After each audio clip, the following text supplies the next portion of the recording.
ಅತ್ತಿಗೆ, ಏನಾಗಿದೆಯಮ್ಮ? ಹೀಗೇಕೆ ಕೂತಿರುವಿರಿ?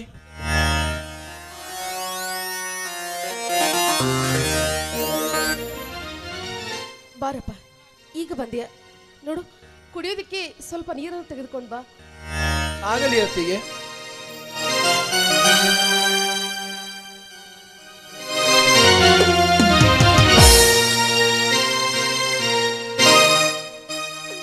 ನೀರು ಕುಡಿಯಿರಿ ಅತ್ತಿಗೆ.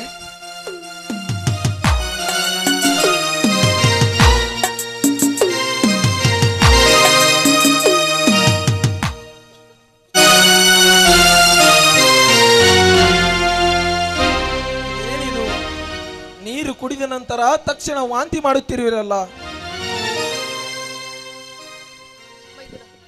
2-3 ದಿವಸಗಳಿಂದ ನನಗೆ ಇದೇ ರೀತಿ ಆಗ್ತಾ ಇದೆಯಪ್ಪ. ಹೊಟ್ಟೆಯಲ್ಲಿ ಒಂಥರ ಸಂಟ, ತಲೆ ಸುತ್ತಿದಂತಾಗ್ತಾ ಇದೆ. 2 ದಿನಗಳಿಂದ ತ್ರಾಸಾಗುತ್ತಿದ್ದರೂ ನೀವೇಕೆ ನನ್ನ ಹತ್ತಿರ ಹೇಳಲಿಲ್ಲ? ಜೀವಕ್ಕೆ ಏನಾದರೂ ಹೆಚ್ಚು ಕಡಿಮೆ ಆದರೆ ಏನು ಗತಿ? ಅತ್ತಿಗೆ, ನೀವು ರೆಸ್ಟ್ ತೆಗೆದುಕೊಳ್ಳಿ, ನಾನು ಬೇಗ ಹೋಗಿ ಡಾಕ್ಟರ್ ಕರೆದುಕೊಂಡು ಬರುತ್ತೇನೆ.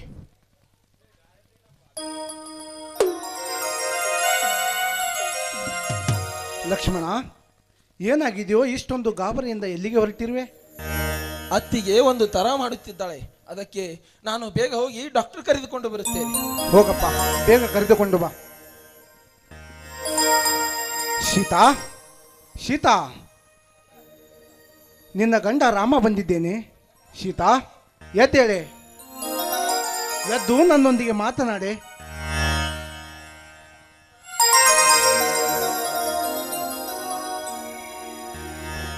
ಸೀತಾ, ಯಾಕೆ, ಏನಾಗಿದೆಯೇ? ನೀವು ಈಗ ಬಂದ್ರಾ? ಸೀತಾ, ದಿನಾಲು ನಗು ನಗುತ್ತಂದು ಇರುವಳು, ಇವತ್ತು ಹೀಗೇಕೆ ಹುಚ್ಚರಂತೆ ಮಾಡುತ್ತಿರುವೆ? ಸೀತಾ, ಹೀಗೆ ನೀನು ಹುಚ್ಚರಾಗೆ ಮಾಡುವುದರಿಂದ ನನಗೆ ಹುಚ್ಚು ಹಿಡಿದಂತಾಗುತ್ತಿದೆ. ಸೀತಾ, ಹುಚ್ಚು ಹಿಡಿದಂತಾಗುತ್ತಿದೆ.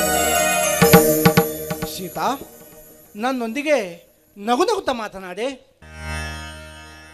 ರೀ, 2 ದಿವಸದಿಂದ ನನಗೆ ಒಂದೇ ಸಮನೆ ವಾಂತಿ ಆಗ್ತಾ ಇದೆ ರೀ, ತಲೆ ಸುತ್ತಾ ಇದೆ.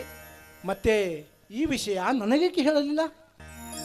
ಹೇಳ್ಬೇಕು ಅನ್ಕೊಂಡೆ, ಆದ್ರೆ ನಿಮಗೆ ನಿಮ್ಮದೇ ಕಷ್ಟ ಸಾಕಷ್ಟು ಇರಬೇಕಾದ್ರೆ ಇದನ್ನ ಹೇಳಿ ತೊಂದರೆ ಕೊಡಬಾರ್ದು ಅಂತ ಸುಮ್ಮನೆ ಇದ್ದೀರಿ.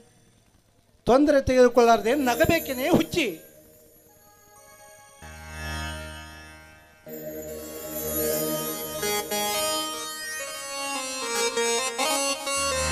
ಬನ್ನಿ ಡಾಕ್ಟರ್, ನನ್ನ ಅತ್ತಿಗೆಗೆ ಏನಾಗಿದೆ ನೋಡಿ. ನೋಡಿ ಡಾಕ್ಟರ್, ನನ್ನ ಹೆಂಡತಿಗೆ ಏನಾಗಿದೆ ಅಂತ. ಬಂದಿದ್ದೀನಲ್ಲ, ನೋಡುತ್ತೇನೆ.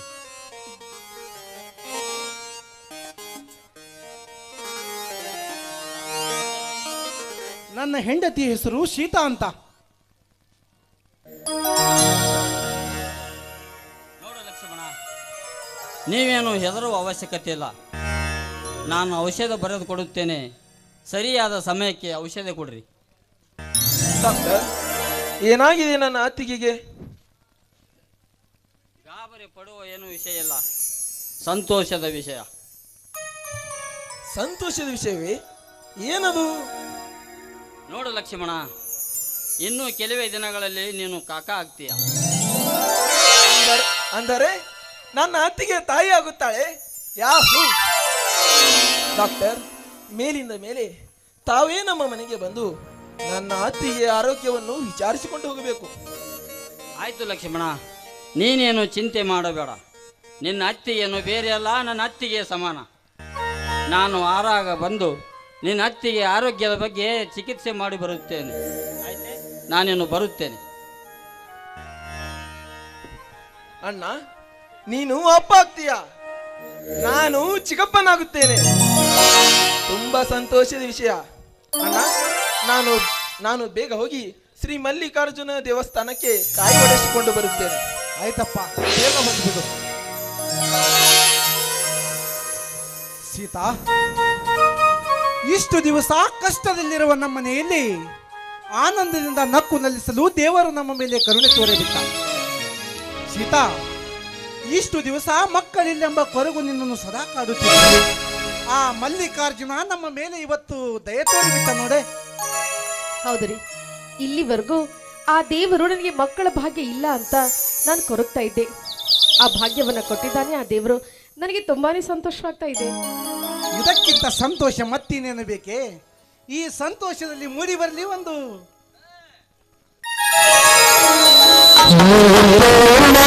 ಚಂದ್ರಿಕೆ ಬಾನನ್ನ ಸನಿಹಕ್ಕೆ ಶ್ರೀರಾಮನ ಜಾನಗೆ ನಾ ಕೊಡುವೆ ಸಿಹಿ ಕಾಣಿಕೆ.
ನನ್ನ ತಂದೆ ತಾಯಿಗೆ ಕೊಟ್ಟ ಮಾತಿನಂತೆ ನನ್ನ ತಂಗಿಗೆ ಒಂದು ಒಳ್ಳೆಯವರ ನೋಡಿ ಮದುವೆ ಮಾಡಿ ಬಿಟ್ಟರೆ ನನ್ನ ವಚನ ಪೂರ್ತಿಯಾಗಿ ಬಿಡುತ್ತದೆ ನೋಡೆ. ಅಣ್ಣ, ಇದೇನು ಇಬ್ರು ನಿಂತು ನನ್ನ ವಿಷಯದ ಬಗ್ಗೆ ಮಾತಾಡೋ ಹಾಗಿದೆ? ಹೌದಮ್ಮ, ನಾವು ನಿನ್ನ ಮದುವೆಯ ವಿಷಯ ಬಗ್ಗೆ ಮಾತನಾಡ್ತಾ ಇದ್ದೇವೆ. ಅಣ್ಣ, ಮತ್ತೆ ನಂದೊಂದು ಮಾತಿದೆ, ಹೇಳೆ. ಹೇಳಮ್ಮ, ಏನಂತ? ಅಣ್ಣ, ಮತ್ತೆ ನಾನು ಒಬ್ಬರನ್ನು ಪ್ರೀತಿ ಮಾಡ್ತಾ ಇದ್ದೀನಿ ಅಣ್ಣ. ಶಿಲ್ಪ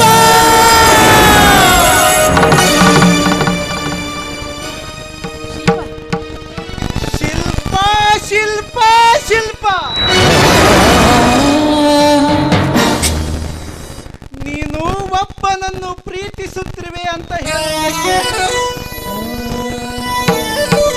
ನಾಚಿಕೆ ಆಗುವುದಿಲ್ಲವೇ ನಿನ್ನ ಜನ್ಮಕ್ಕೆ? ಶಿಲ್ಪ, ಏನಮ್ಮ ಹೇಳ್ತಾ ಇದೀಯ ನೀನು?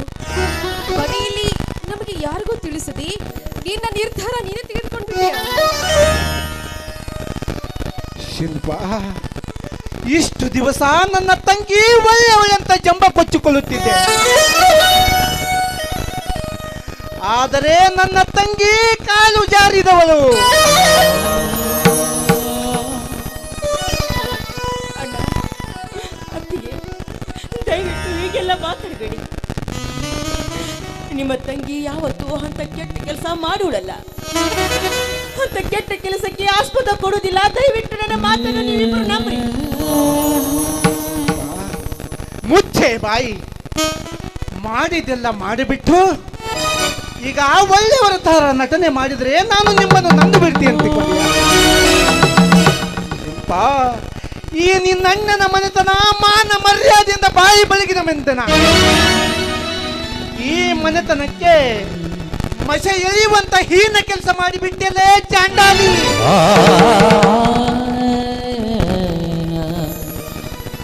ಶಿಲ್ಪ, ಎಂಥ ತಪ್ಪು ಕೆಲಸ ಮಾಡ್ಬಿಟ್ಟೆ. ನಾನಿನ ಮುದ್ದಾಗಿ ಬೆಳೆಸಿದ್ದಕ್ಕೆ ಈ ರೀತಿ ನಿರ್ಧಾರ ತೆಗೆದುಕೊಂಡ್ಬಿಟ್ಟಿಲ್ಲ. ಅದೇ ನಿನ್ನ ಪ್ರೀತಿಯಿಂದ ಸಾಕಿದ್ದು ನಮ್ಮದೇ ತಪ್ಪು. ಅಯ್ಯೋ, ಇದನ್ನೆಲ್ಲ ನೋಡುವುದಕ್ಕಿಂತ ಸಾಯುವುದೇ ಮೇಲು.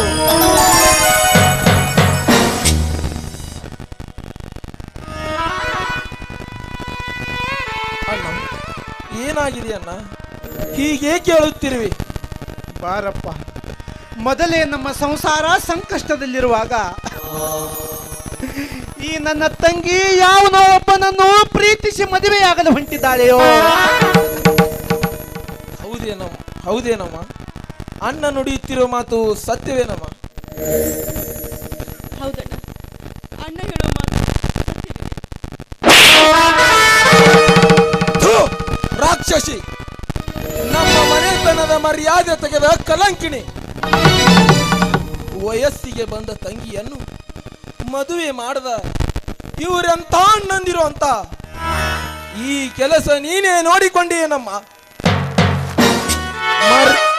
ಮರ್ಯಾದೆಯಿಂದ ಬಾಡಿದ ಮನೆಯಲ್ಲಿ ನೀನು ಹುಟ್ಟಿ ಕಲಂಕಿಣಿಯ ಕುಲಕ್ಕೆ ಹುಟ್ಟಿದ ಮನೆ ಎಂದು ಜನರು ಕೈ ಮಾಡಿ ತೋರಿಸುವಂತೆ ಮಾಡಿದ್ಯಾ ತಾಯಿ?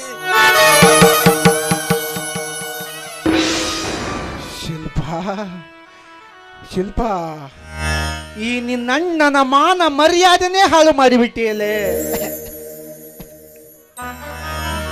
ಶಿಲ್ಪ, ನೀನು ಚಿಕ್ಕವಳಿದ್ದಾಗ ನಾನು ತಿನ್ನಬೇಕಾದ ಅನ್ನವನ್ನ ನಿನಗೆ ತಿನ್ನಿಸಿ ಇಷ್ಟೊಂದು ದೊಡ್ಡವಳನ್ನಾಗಿ ಮಾಡಿದ ನನಗೆ ಸರಿಯಾದ ಪಾಠ ಕಲಿಸಿಬಿಟ್ಟಿ ತಂಗಿ, ಸರಿಯಾದ ಪಾಠ ಕಲಿಸಿಬಿಟ್ಟಿ. ಶಿಲ್ಪ, ನೀನು ನಮ್ಮ ಮನೆಗೆ ಹೆಣ್ಣಾಗಿ ಹುಟ್ಟಲಿಲ್ಲೇ, ಹುಣ್ಣಾಗಿ ಹುಟ್ಟ.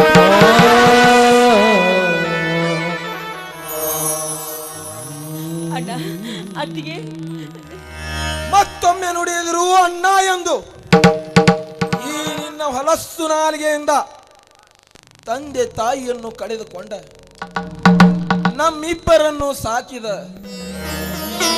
ದೇವರಂತ ಈ ಅಣ್ಣನ ಮುಖಕ್ಕೆ ಮಸಿ ಬಳೆಯುವ ಕೆಲಸ ಮಾಡಿದೆಯಲ್ಲ. ಎಲ್ಲ ಮಾಡೋದಕ್ಕಿಂತ ನಿನ್ನ ಕೈಯಾರೇ ಸ್ವಲ್ಪ ವಿಷ ಕೊಟ್ಟು ಬಿಡಮ್ಮ. ಅದನ್ನು ಕುಡಿದು ಸಂತೋಷದಿಂದ ನಿನ್ನ ಮುಂದೆ ಸತ್ತು ಹೋಗ್ತೀವಿ. ಆಮೇಲೆ ನಿನಗೆ ತಿಳಿದ ಹಾಗೆ ಮಾಡು. ಶಿಲ್ಪ, ನನ್ನ ತಂಗಿಯನ್ನು ಒಳ್ಳೆಯವರನ್ನ ಕೈ ಹಿಡಿಸಿ ನನ್ನ ತಂಗಿಯ ಬಾಳು ಬಂಗಾರವಾಗಿಸಬೇಕೆಂಬ ಈ ಅಣ್ಣಂದಿರಿಗೆ ತಕ್ಕ ಪಾಠ ಕಲಿಸಿದೀಯಮ್ಮ, ತಕ್ಕ ಪಾಠ ಕಲಿಸಿ.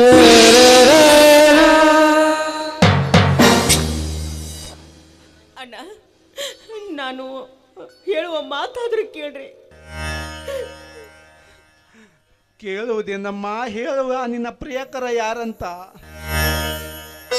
ಅಣ್ಣ, ಅವರು ಯಾರಂದ್ರೆ?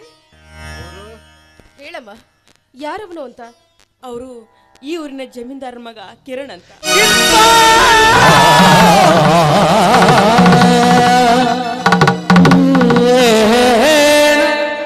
ನಮ್ಮ ವೈರಿಯ ಮಗ ಕಿರಣನೇ ಹೋಗಿ ಹೋಗಿ ಅಂತವು ನನ್ನ ಮದುವೆ ಆಗಲು ನಿರ್ಧರಿಸಿದೆಯಲ್ಲ. ಈ ವಿಷಯ ನಮ್ಮ ಮುಂದೆ ಹೇಳಲು ನಿನಗೆ ಸ್ವಲ್ಪನಾದ್ರೂ ನಾಚಿಕೆ ಬೇಡವೇ? ಅಣ್ಣ, ಅಣ್ಣ, ಕಳಂಕ ತಂದಳಣ್ಣ, ಕಳಂಕ ತಂದಳು.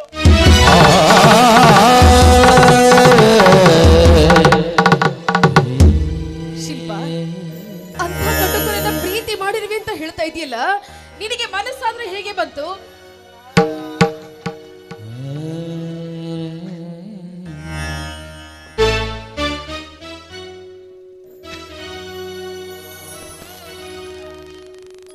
ಸೀತಾ, ಅವಳನ್ನು ಕೇಳ್ತೀಯೇ? ಇವಳು ನನ್ನ ಮನೆಯ ಮಾನ ಮರ್ಯಾದೆ ಹಾಳು ಮಾಡಿದವಳು. ಸೀತಾ, ಇವಳು ಒಂದು ಕ್ಷಣ ಕೂಡ ನನ್ನ ಮನೆಯಲ್ಲಿರಬಾರ್ದು. ಮೊದಲು ಹೊರಗೆ ಹಾಕು ಇವಳನ್ನ. ನಮ್ಮ ಬೆನ್ನ ಹಿಂದೆ ಹುಟ್ಟಿ ಬಂದಿದ್ದಕ್ಕೆ ಸಾರ್ಥಕವಾಯಿತು. ಇಂದಿನಿಂದ ನೀನು ನನ್ನ ತಂಗಿ ಅಲ್ಲ, ಹೊರಟು ಹೋಗು ಇಲ್ಲಿಂದ.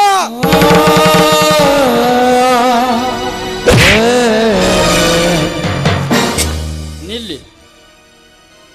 ನೀವು ಏನು ಶಿಕ್ಷೆ ಕೊಡುವುದಾದರೆ ನನಗೆ ಕೊಡಿ, ನಾನು ಸಹಿಸಿಕೊಳ್ಳುತ್ತೇನೆ. ಇವಳೇನು ಅಂತ ತಪ್ಪು ಮಾಡಿರುವಳೆಂದು ಈ ರೀತಿ ಎಲ್ಲರೂ ಚಿತ್ರಹಿಂಸೆ ಕೊಡುತ್ತಿರುವಿರಿ. ನಿಮ್ಮ ತಂಗಿ ಏನಾದರೂ ತಪ್ಪು ಮಾಡಿರುವಳೆ? ನಿಮಗೆ ಹೇಳದೆ ಕೇಳದೆ ಯಾರ ಬೆನ್ನ ಹಿಂದೆ ಓಡಿ ಹೋಗಿ ನಿಮ್ಮ ಮನೆಯ ಮರ್ಯಾದೆ ಕಳೆದಿರುವಳೆ? ಅಥವಾ ಮತ್ತೊಂದು ಮನೆಯ ಹೆಣ್ಣುಗಳ ಹಾಗೆ ಕದ್ದು ಕಾಮದಾಟವಾಡಿ ಬಸುರಿಯಾಗಿರುವಳೆ?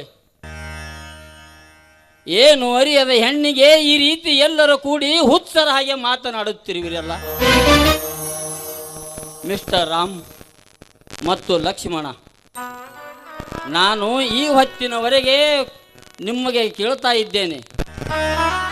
ನೀವು ಯಾರು ನನ್ನ ಮಾತಿಗೆ ಉತ್ತರ ಕೊಡಲು ಮುಂದೆ ಬರುತ್ತಿಲ್ಲ. ಏಕೆ? ಮನದಲ್ಲಿ ಆತಂಕವೇ ನಾನು ನಿಮ್ಮ ವೈರಿಯ ಮಗನೆಂದು. ನೋಡಿ, ಏನು ಅರಿಯದ ಹೆಣ್ಣಿಗೆ ಈ ರೀತಿ ಮಾತನಾಡುವುದು ತಪ್ಪು.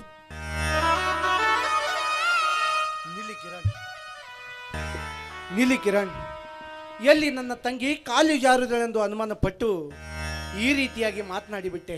ನನ್ನನ್ನು ಕ್ಷಮಿಸಿಬಿಡಿ ಕಿರಣ್. ಹೌದು ಕಿರಣ್, ಮನೆಯ ಮರ್ಯಾದೆಯ ಪ್ರಶ್ನೆ, ಅದಕ್ಕಾಗಿ ಕೇಳಬೇಕಾಯ್ತು. ನೋಡಿ, ನೀವು ತಿಳಿದುಕೊಂಡ ಹಾಗೆ ನಿಮ್ಮ ತಂಗಿ ಅಂತ ಕೆಟ್ಟ ಕಾರ್ಯಕ್ಕೆ ಕೈ ಹಾಕಿಲ್ಲ. ನೋಡಿ, ನಿಮ್ಮ ತಂಗಿಯನ್ನು ನಾನು ಮನಸಾರೆ ಪ್ರೀತಿಸಿದ್ದೇನೆ. ನಿಮ್ಮ ಒಪ್ಪಿಗಿದ್ದರೆ ನಿಮ್ಮ ತಂಗಿಯನ್ನು ನನಗೆ ಕೊಟ್ಟು ಮದುವೆ ಮಾಡಿರಿ.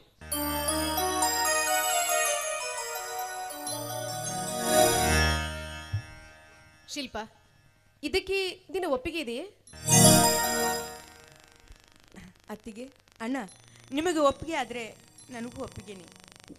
ಹಾ ಕಿರಣ್, ನಿಮಗೆ ಕೊಡಬೇಕಾದ ವರದಕ್ಷಿಣೆ ವರೋಪಚಾರ ನೋಡಿ, ನೀವು ನನಗೆ ಏನು ಹೆಚ್ಚಿಗೆ ಕೊಡಬೇಕಾಗಿಲ್ಲ. ಹೆಚ್ಚಿನ ಆಡಂಬರವಿಲ್ಲದೆ ತಾವು ಮುಂದೆ ನಿಂತು ಮದುವೆ ಮಾಡಿ ಕೊಟ್ಟರೆ ಸಾಕು. ನಿಮ್ಮ ತಂಗಿಯನ್ನು ನಾನು ಸಂತೋಷದಿಂದ ಮನೆ ತುಂಬಿಕೊಳ್ಳುತ್ತೇನೆ. ನೋಡಿ, ನನಗೆ ಅರ್ಜೆಂಟ್ ಕೆಲಸವಿದೆ. ಆದಷ್ಟು ಬೇಗ ಮದುವೆ ಏರ್ಪಾಡು ಮಾಡಿ ನಾನಿನ್ನು ಬರುತ್ತೇನೆ. ಆಯ್ತು ಕಿರಣ್.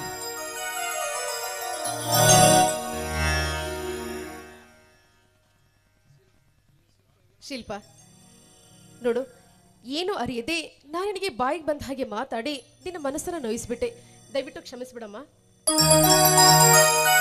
ತಂಗಿ, ವಿಷಯ ಏನು ತಿಳಿಯದೇನೆ ನಾನು ನಿನಗೆ ಬಾಯಿಗೆ ಬಂದಂತೆ ಮಾತನಾಡಿಬಿಟ್ಟೆ. ನನ್ನನ್ನು ಕ್ಷಮಿಸಿಬಿಡಮ್ಮ. ತಂಗಿ, ಈ ಕೆಟ್ಟ ಕೈಗಳಿಂದ ನಿನ್ನ ಕೆನ್ನೆಗೆ ಹೊಡೆದು ಬಿಟ್ಟೆ. ದಯವಿಟ್ಟು ನನ್ನನ್ನು ಕ್ಷಮಿಸಿಬಿಡೋಣ.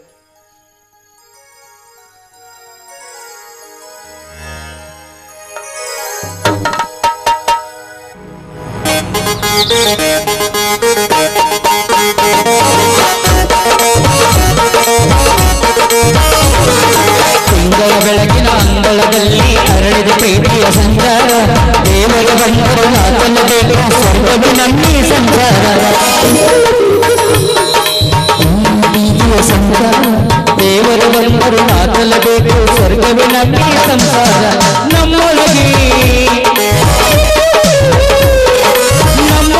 ನಮ್ಮ ಎದೆಯೊಳಗೆ ಆ ಸಾವಿರ ಕನಸಿದೆ.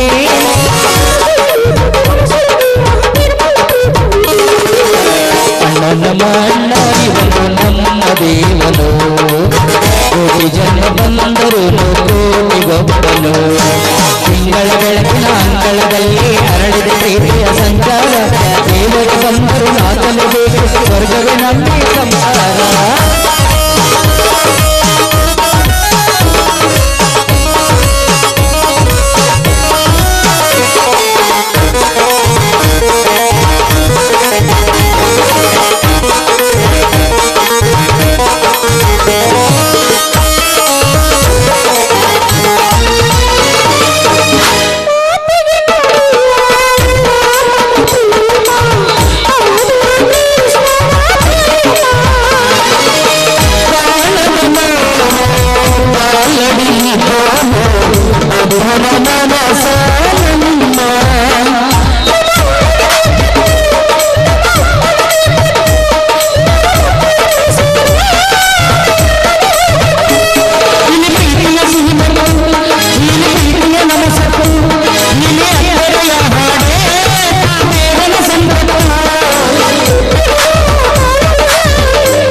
la la la la